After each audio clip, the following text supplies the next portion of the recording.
Basically, the series of events is about looking at what has been written. It's looking at the history of political struggles and resistance and the relationship of writing, both being looking at writing critically, but also looking at how resistance has been represented through literature.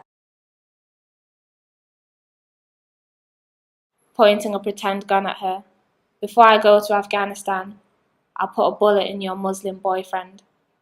Clenching her fist, Amanda Townsend turned around and said, "You know nothing about him, Jack. Nothing." "He's a Muslim, her father," Peter Townsend said. "That's enough." "They want to make England a Muslimic country," Jack said. "Do they really, our kid?" Amanda Townsend smiled at Jack's mispronunciation. "Do they really?" "They're going to make you wear hijabs," Jack said. Amanda Townsend raised her eyebrows and asked, "Are they, Jack? Are they really? And it's hijab, stupid. Hijab." Amanda Townsend went into the restaurant, sat down near the window and watched their mum and dad walk past. Jack emptied the remains of the wine glass and put the empty bottle on the table. There were 2 Asian men sitting on a table close to them. They had finished their meals and the waiters were clearing their table. Amanda looked nervously around and then sighed with relief, thinking, Iqbal works in the kitchen. One of the Asian men pointed to the restaurant speaker above him and said something in his language to the waiter. "Speak in English," Jack Townsend shouted over to the Asian man. "Leave it, Jack," Amanda Townsend said. "We've come for a meal." The waiter went behind the counter and turned the music up. The word Allah being repeated by the singer rang through the restaurant. Jack slammed his hand on the table and shouted, "Turn that Paki Wog Muslim crap off now."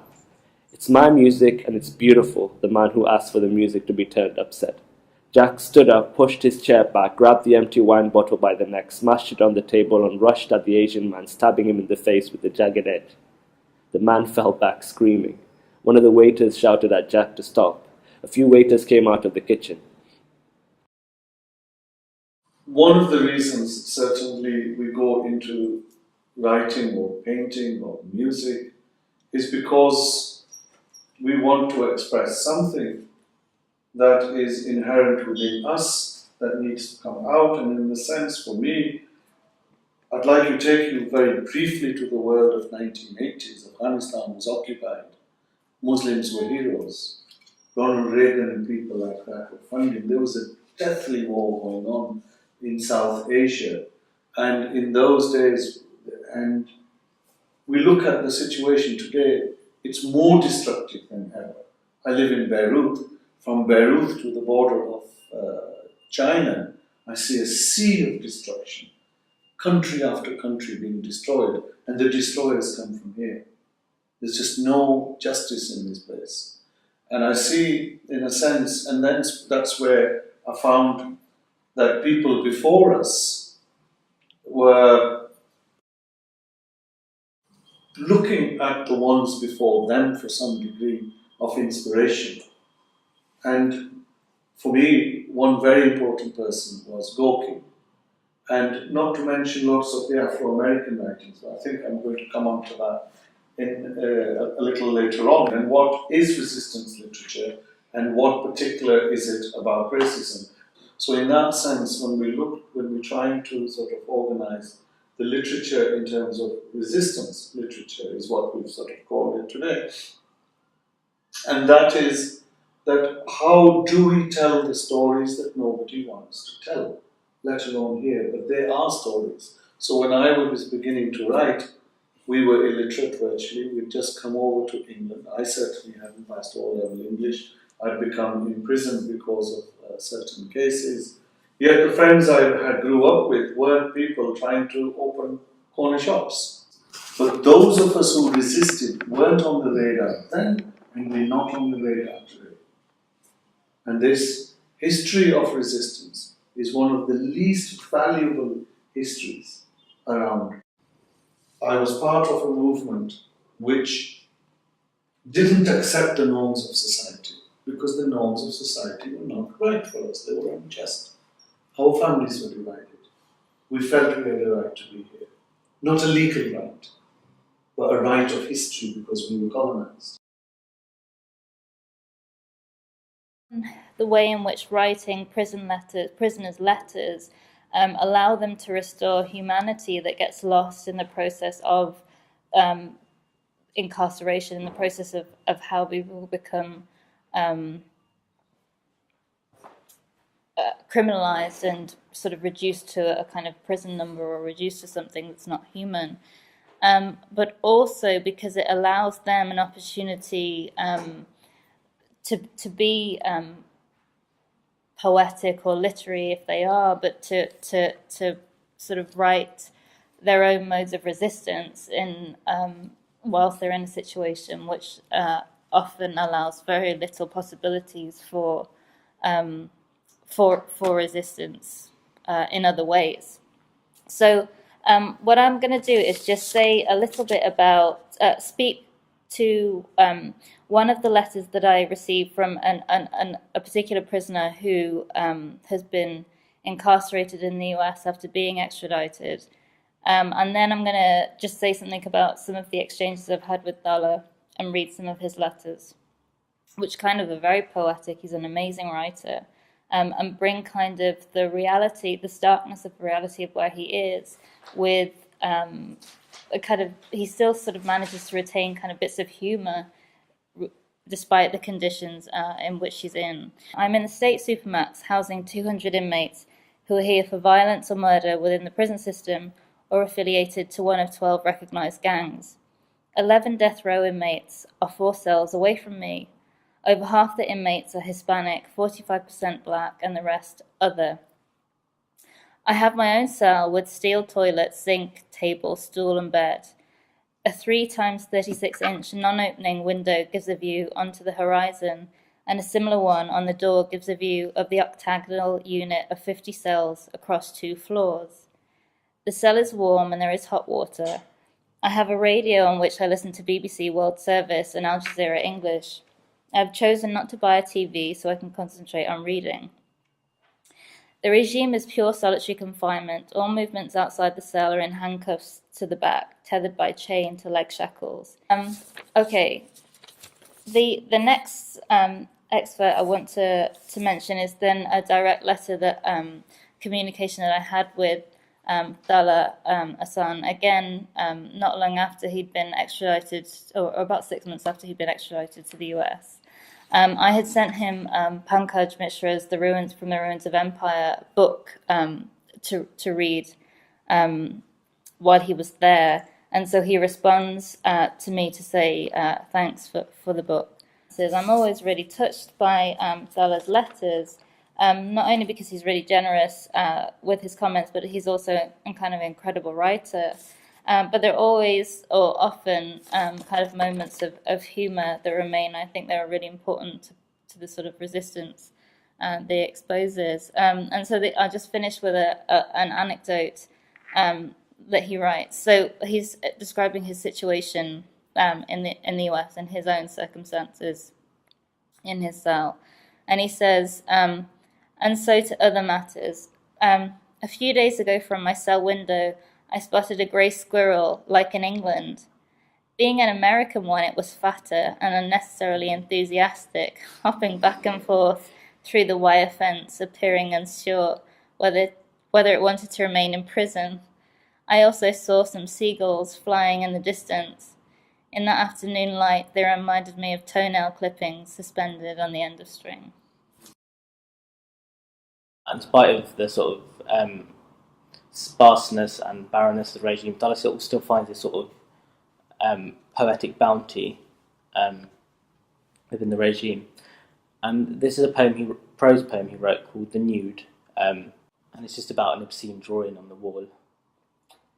Upon the bare concrete wall, previous occupants, and not just time with its pockmarks and cracks, have left allegiances. From then, upon the wall opposite this bunk is a drawing of the big booty girl that the rapper very possibly desired. The image done in pen is accomplished, though reprehensible to my sensibilities. She has her head turned hesitant, almost averting her eye from the gaze of the viewer. Particular dedication has been given to the hair, given a quality of rare detail and texture one would consider a achievable with a prison FlexiPen alone. There is more than one, very likely by the same illustrator. Next to the mirror is what one correctional officer described as a Ninja Turtle banging a woman. One remembers the Ninja Turtles from Teenage Mutant Ninja Turtles, a popular cartoon series from the early 90s, which were all named after Renaissance artists. These are miniatures of various acts of conquest, some may describe as unorthodox and others as unnatural. It is not my present intention to pass moral judgment, but to appraise the execution of effort.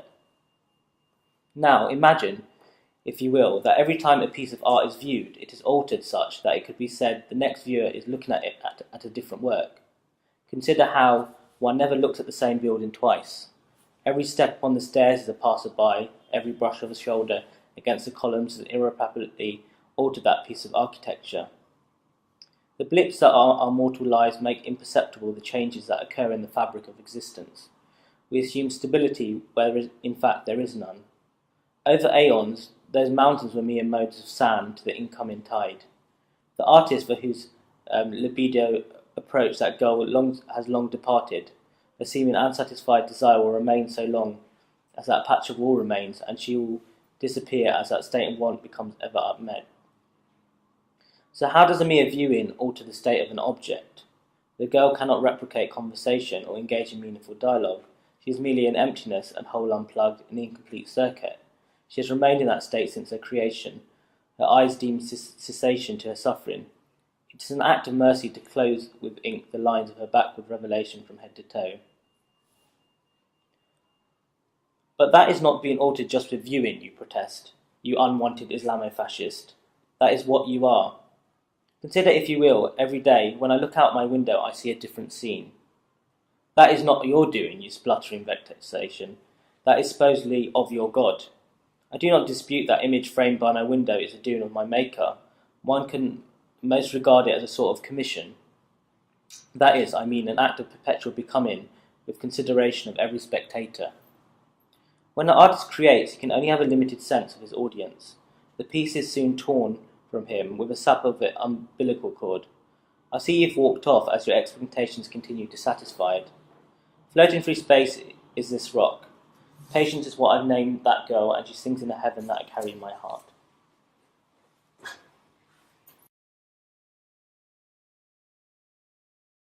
I am Rex Britannia.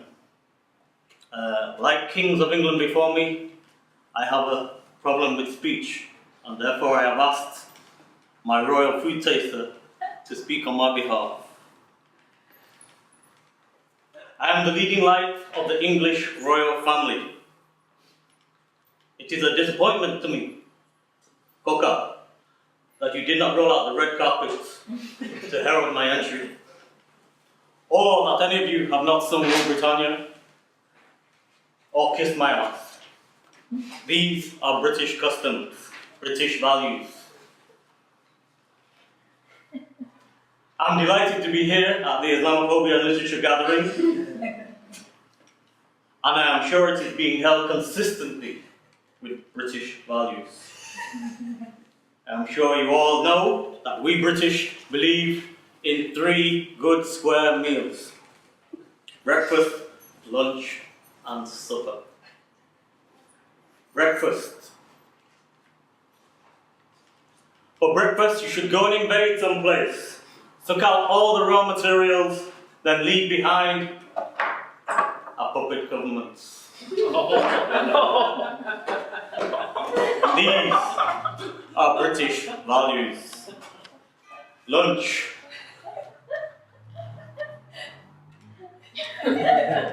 Lunch should be 1 pickled egg and boiled cabbage. Then, to burn off all those calories, you should patriotically sit down to watch the England football team lose to such small countries you used to eat for breakfast, such as Costa Rica. When losing, the British thing to do is to moan and complain about the foreigner referee and how corrupt he must be. Complain that the opposing team is playing far too well, it's not fair. Our British definition of fair play is that you are all meant to bow and scrape and lose to the mighty England, not beat us.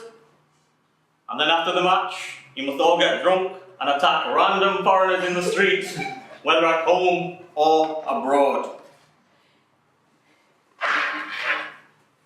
Supper. Supper should consist of boiled potatoes and boiled cabbage, maybe some peas on the side. Eat until full.